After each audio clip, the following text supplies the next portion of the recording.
You're listening to an Airwave Media Podcast. What's something you learned in history class that you feel like wasn't the whole truth?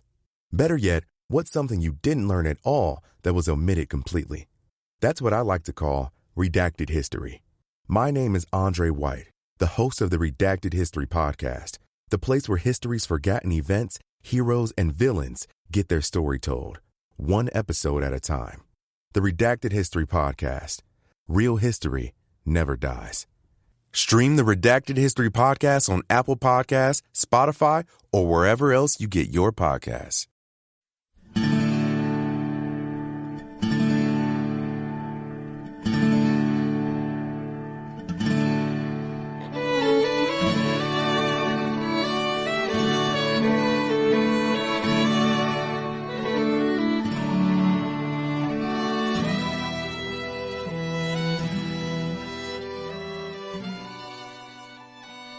Hey everyone, thanks for tuning in to episode 201 of our Civil War podcast. I'm Rich.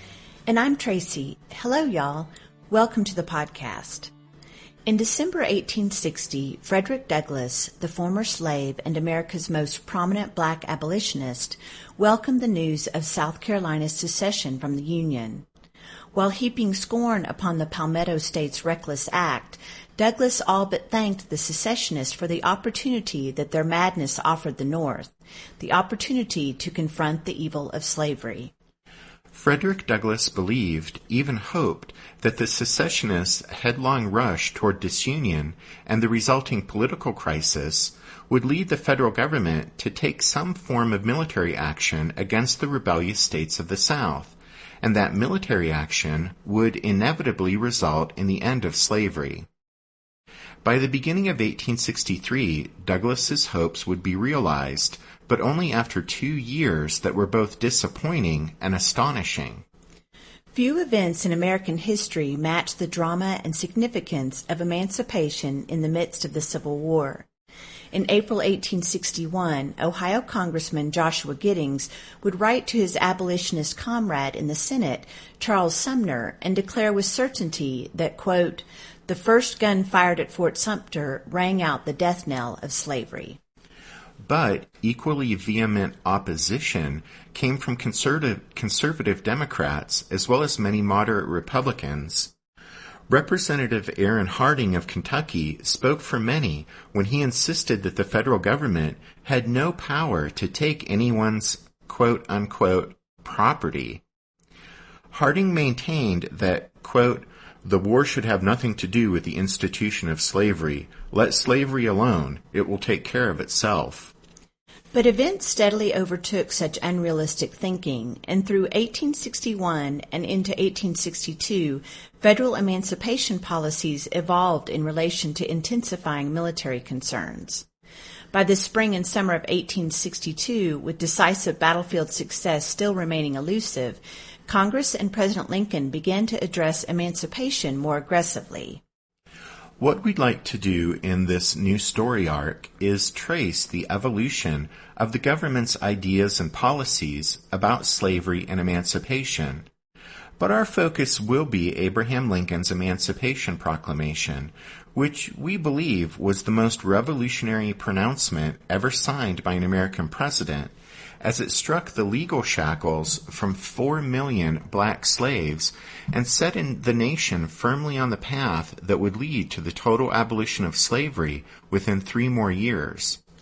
No other single document, except perhaps the Gettysburg Address, has done so much to fix Abraham Lincoln in the constellation of American history as the Emancipation Proclamation. Lincoln himself believed that, quote, "As affairs have turned, it is the central act of my administration and the great event of the 19th century." End quote. But debate has raged since the day of the release of the preliminary proclamation over what its meaning was to be and what Lincoln's real intentions in issuing it were. Much of the debate was, and still is, centered upon Lincoln himself. This was, after all, the man who had asserted that his paramount goal with regard to the war was always to save the Union, and not to do anything one way or the other about slavery unless the doing of it would assist the federal government in restoring the Union. Critics then and since have also pointed out the proclamation's apparent limitations, arguing that it's a dry legal document that applied only to those regions over which the federal forces exercised no immediate power. But the unkindest cut at the proclamation surely came from the hands of Columbia University professor Richard Hofstadter, who in 1948 insisted that Lincoln was, quote, never much troubled about the Negro, that the Emancipation Proclamation, quote, had all the moral grandeur of a bill of lading, and that it accomplished nothing because it was intended to accomplish nothing, quote, beyond its propaganda value. The influence of Hofstadter's easily repeatable quip about the moral grandeur of a bill of lading has been felt down to the present day. Some of this is due to a conscious effort on the part of some to diminish Lincoln, but much of it, we believe, was and still is fueled by a fundamental misunderstanding of the purpose of the proclamation. There was a reason Lincoln wrote the Emancipation Proclamation in the language of a legal brief, and we'll get to that reason.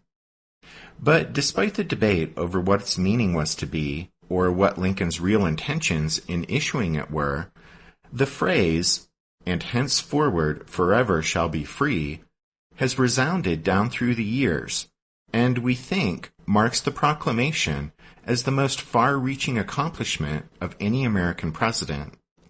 The proclamation's impact on the war and on slaves in the South was no less real despite its legal dullness, since it was understood by one and all that after January 1st, 1863, every forward movement of the federal armies and navies would be a liberating step. The proclamation also served as an open invitation to slaves to flee at every opportunity to Union forces, and even more important, it authorized the enlistment of black soldiers in the armed forces of the United States. It was all well and good for Hofstadter to sit in his ivory tower at Columbia University in 1948 and nastily compare the Emancipation Proclamation to a bill of lading. But back in the day, to former slaves who had embraced freedom and understood the human pain through which it was achieved, well, they realized that something of great consequence, something important was happening. For example, at a contraband camp in Washington, where a crowd of 600 black men, women, and children gathered to sing and testify through most of the evening of December 31st, 1862. In chorus after chorus of Go Down Moses, they announced the significance of their exodus. One newly supplied verse concluded with, "Go down, Abraham, away down Dixie's land, tell Jeff Davis to let my people go."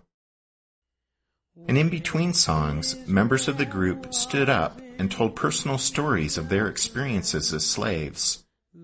And then, at 2 minutes before midnight, in hopeful anticipation, the entire assembly knelt on the ground in silent prayer.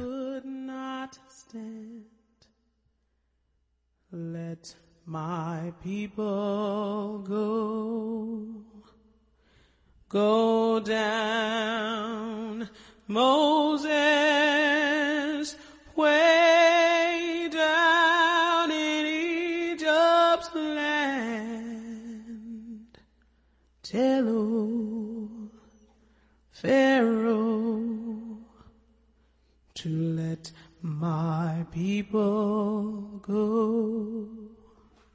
We need not always weep and mourn. Let my people go. In December 1861, the African-American newspaper correspondent George E. Stevens could be found among Union troops on duty in the slave South, and as he considered his present circumstances, Stevens' thoughts turned to images of past revolutions. The soldiers around him were from New England, and that reminded him of Puritans and of the Puritan army that Oliver Cromwell led against the English king during that Civil War in the 17th century.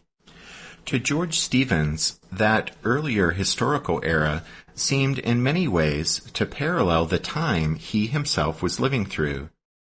But one key element prominent in that past seemed to be completely missing in the present. The modern-day revolution, to Stevens, seemed to lack a resolute revolutionary leader, and so he observed that, quote, "We have no Cromwell." And truth be told, Abraham Lincoln and the Republican Party as a whole did not incline toward revolution. Yes, Lincoln and his party were committed to altering American, or specifically Southern, society by putting slavery on the road to eventual extinction, but very few Republicans relished the prospect of imposing change through radical measures. Most instead preferred the kind of transformation that was measured and gradual. And if such slow and careful change required an assisting push, the methods of normal peacetime politics could apply it. Lincoln and the Republicans had accepted war in early 1861 because the alternative, watching both their cause and their cherished republic disintegrate, was unacceptable. But unlike Frederick Douglass, they didn't view the war as an instrument of progress, much less of radical revolution. Most Republicans initially expected, or at least hoped, that the war needed to restore the Union would be brief in duration and limited in scope. They believed the federal government had no choice but to respond firmly to the rebellion of certain slave states, but at the same time, it must also avoid doing anything that unnecessarily antagonized the South's white population and therefore made reunification more difficult. That was the policy of conciliation, and the Republican Party, the federal government, and the Union Army and Navy altered that policy only in response to the pressure of events. And even then, they did so at first only hesitantly, incrementally, step by step.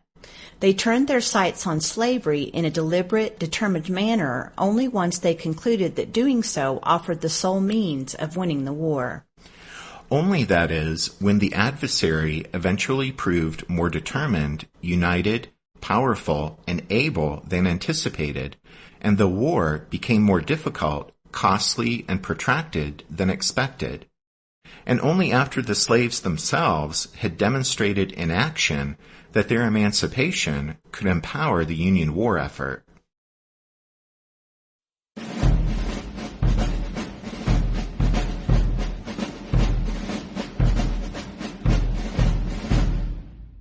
Did archaeologists discover Noah's Ark? Is the rapture coming as soon as the Euphrates River dries up? Does the Bible condemn abortion? Don't you wish you had a trustworthy academic resource to help make sense of all of this? Well, I'm Dan Beecher, and he's award-winning Bible scholar and TikTok sensation Dr. Dan McClellan, and we want to invite you to the Data Over Dogma podcast, where our mission is to increase public access to the academic study of the Bible and religion, and also to combat the spread of misinformation about the same. But, you know, in a fun way. Every week we tackle fascinating topics, we go back to source materials in their original languages, and we interview top scholars in the field. So whether you're a devout believer, or you're just interested in a clear-eyed, deeply informed look at one of the most influential books of all time, we think you're going to love the Data Over Dogma podcast. Wherever you subscribe to awesome shows.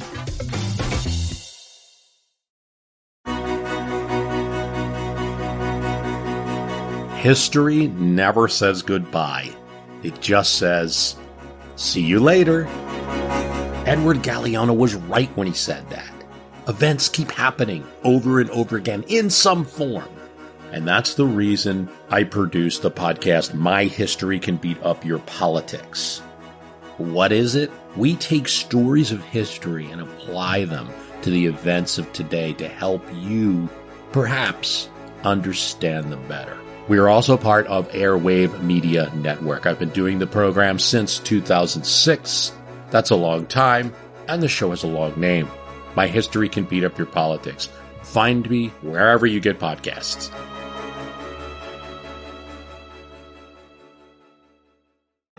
From the start of the secession crisis through the war's first stages, Abraham Lincoln stated and reiterated his promise not to interfere with slavery within the southern states where it already existed. More than 2 months before he took office, President-elect Lincoln sent a letter to his former political colleague Alexander Stephens of Georgia, who in December 1860 was still committed to the Union.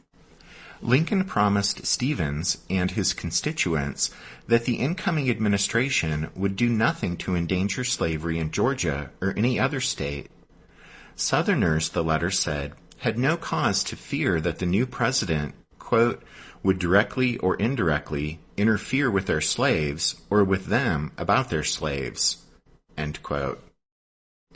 When the cotton states of the Lower South announced their departure nonetheless, Lincoln continued to utter similar assurances, first in hopes of avoiding war, and later in hopes of bringing the war to an early end.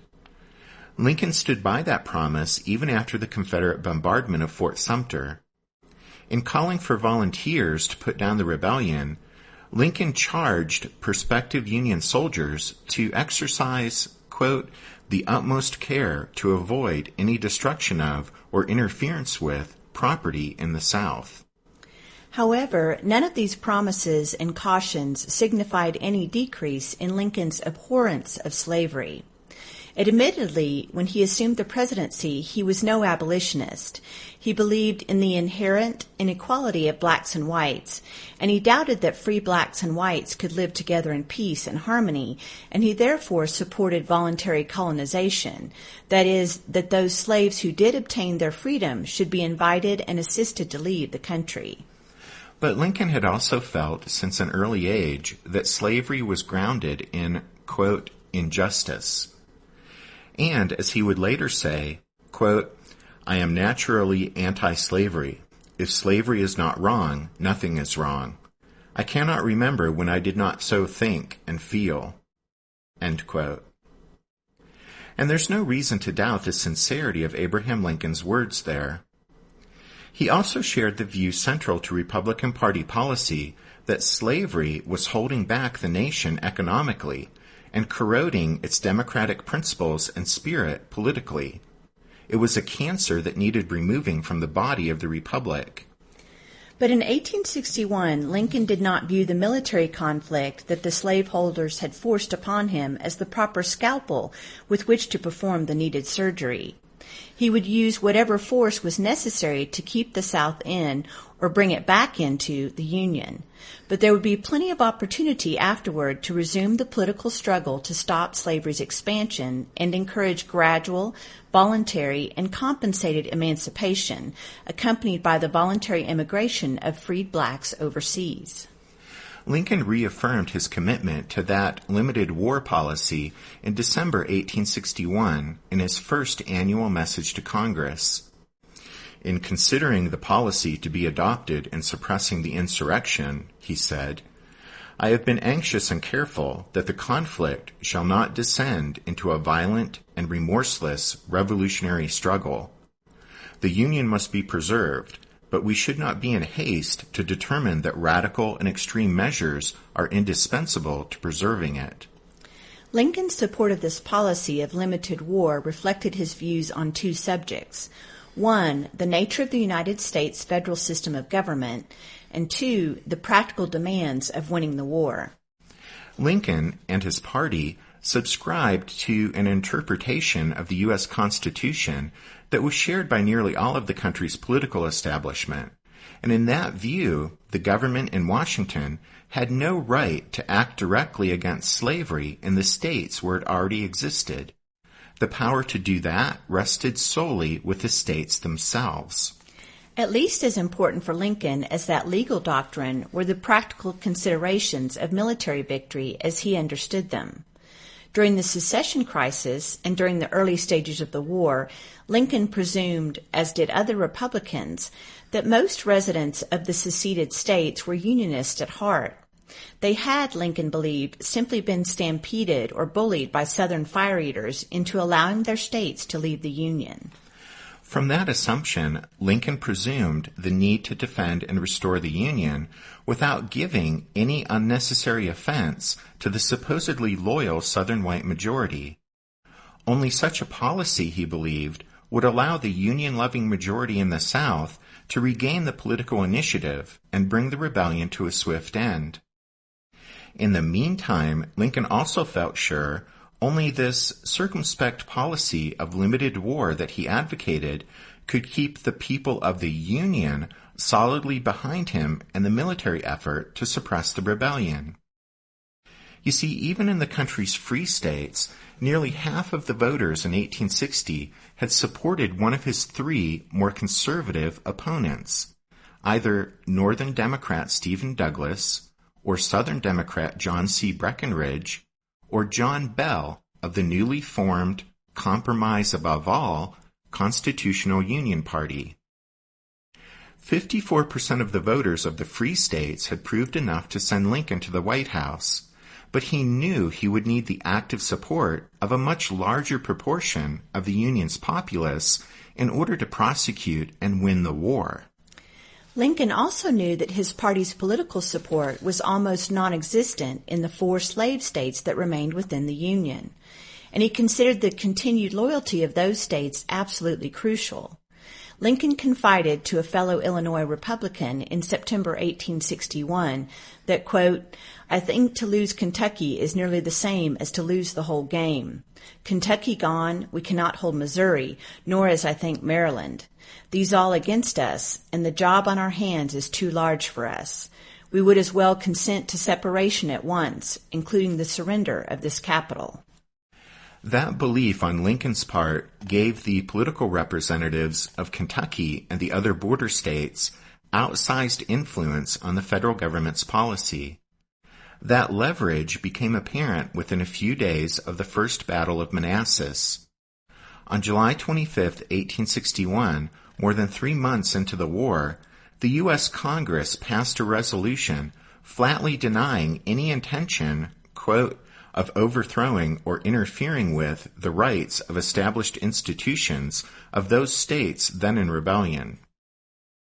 Federal forces would fight solely, quote, to defend and maintain the supremacy of the Constitution and to preserve the Union with all the dignity, equality, and rights of the several states unimpaired. Both of the authors of this resolution came from slaveholding states, Senators John Crittenden from Kentucky and Andrew Johnson from Tennessee. Both men had rejected secession, but they sharply distinguished between the issues of slavery and union. They would strive to uphold the latter. They would not fight to end the former. Republicans held a considerably more negative view of slavery than did those two Upper South politicians, but they nonetheless voted overwhelmingly in support of the Crittenden-Johnson resolution. The Senate approved it by a vote of 35-5, while the House indicated its agreement with even greater unity. 119 of its members voted for it, only 2 voted against it. Abolitionists, black and white, condemned the refusal to touch slavery as both morally and practically bankrupt. They brushed aside hopes that it would placate Confederate slaveholders or even seriously divide their ranks. Frederick Douglass warned that Lincoln underestimated Southern slaveholders' support for the Confederacy. Douglass insisted that, quote, "the ties that bind slaveholders together are stronger than all other ties," end quote. Counting on any significant fraction of them to help save the Union was therefore hopeless.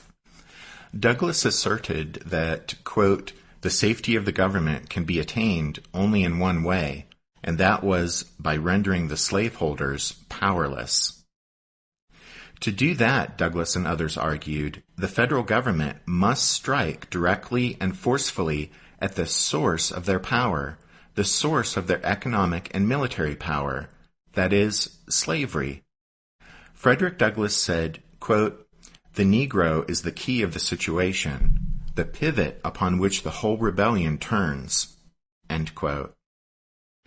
Anyone who doubted that should simply listen to the rebels themselves, he said. Listen to them boast of how slaves performed all variety of labor in direct support of their war effort, of how slaves kept working on the Southern home front so that white soldiers could go off to war. Douglas argued that slave labor would continue to empower the Confederate cause so long as, quote, the national government refuses to turn this mighty element of strength into one of weakness. The abolitionist newspaper, Anti-Slavery Standard, summed up that message by saying, "Success in the war without emancipation is a military impossibility." That seemed so obviously true to Frederick Douglass that he felt sure that the mainstream Republican Party leadership would eventually come to accept it. He wrote that the American people and the federal government may refuse to recognize this reality for a time, but surely in the end, quote, the inexorable logic of events will force it upon them.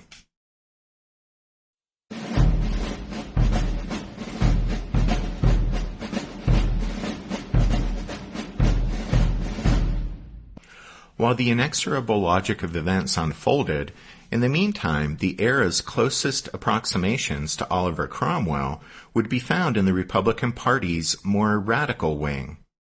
The radicals shared much with the abolitionists, strongly condemning slavery on moral grounds and openly sympathizing with the plight of the slaves. One of them was Illinois Congressman Owen Lovejoy, whose abolitionist brother had died at the hands of a mob some years earlier. Lovejoy declared that if you, quote, put every crime perpetuated among men into a moral crucible and dissolve and combine them all, and the resulting amalgam is slaveholding. One of the radical Republicans' wartime leaders in the House of Representatives was a flinty Pennsylvanian, Thaddeus Stevens. More than one observer would eventually compare him to both Cromwell and the 18th century French revolutionary leader, Maximilien Robespierre. Stevens did not support the Crittenden-Johnson resolution promising not to interfere with slavery during the war. Like Frederick Douglass, Stevens was sure that war and the requirements of victory would drive the federal government to launch an assault upon slavery. As 1861 wore on, congressional radicals, including Stevens, Lovejoy, Michigan's Zechariah Chandler, Ohio's Benjamin Wade and Joshua Giddings, Indiana's George Julian, and Massachusetts' Charles Sumner, advanced the same argument that abolitionists did, that Union military success required that the federal government lay its hands upon slavery.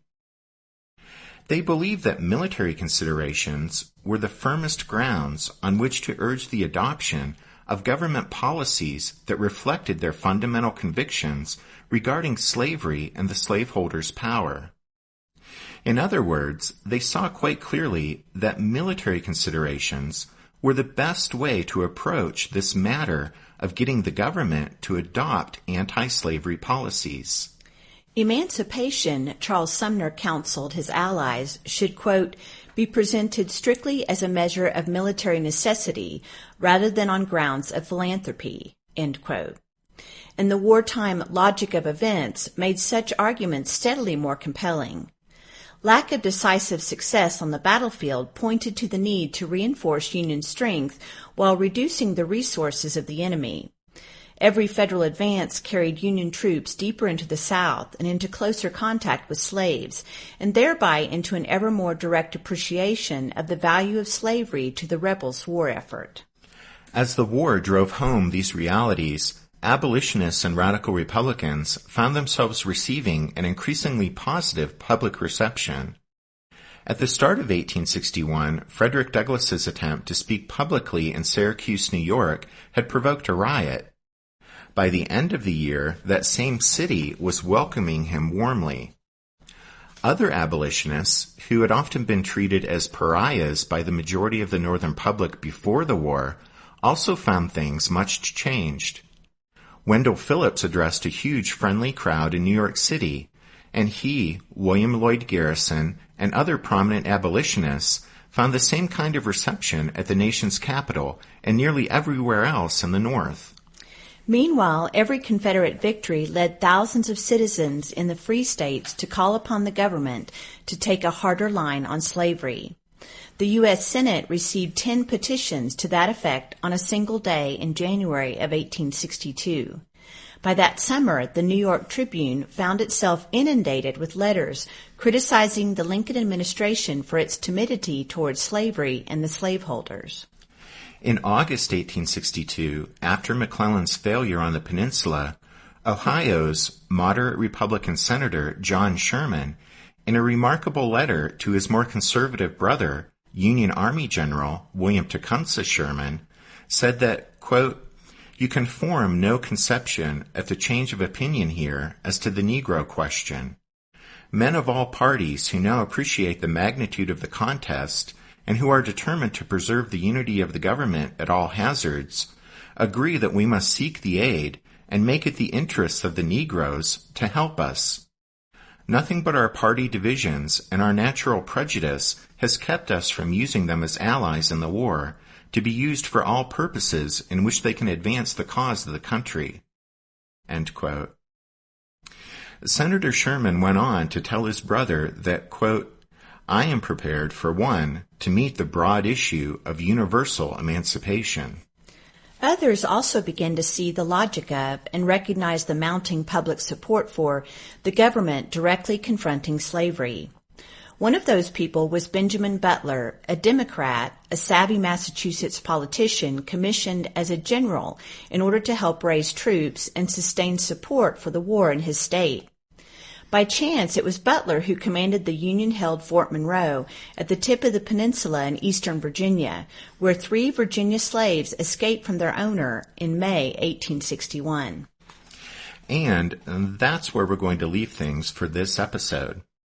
That seems like a good start to this story arc, and this seems like a good spot to end this show.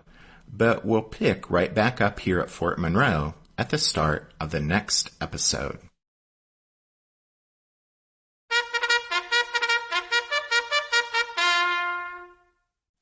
That means it's time for this episode's book recommendation. And our recommendation this time is The Fall of the House of Dixie, The Civil War and the Social Revolution That Transformed the South by Bruce Levine. This is our second book recommendation from Bruce Levine, the first being Half Slave and Half Free. And like that previous selection, The Fall of the House of Dixie is not only great history, but great writing. It's a joy to read, as Levine chronicles the way a war started to preserve the status quo morphed into a second American Revolution. Don't forget you can find all of our book recommendations if you head over to the podcast website, which is www.civilwarpodcast.org. And then as we wrap up this show, a big thank you to the newest members of the Strawfoot Brigade, Austin, Toby, and Rocco. Thanks, guys. Thanks also to Spiritwood Music for their permission to use their song Midnight on the Water as the music at the beginning and end of every episode of the podcast. Thanks for listening to this episode of The Civil War, 1861 to 1865, a history podcast. Tracy and I do hope you'll join us again next time as we continue with the story of the Emancipation Proclamation. But until then, take care. Thanks, everyone. Bye.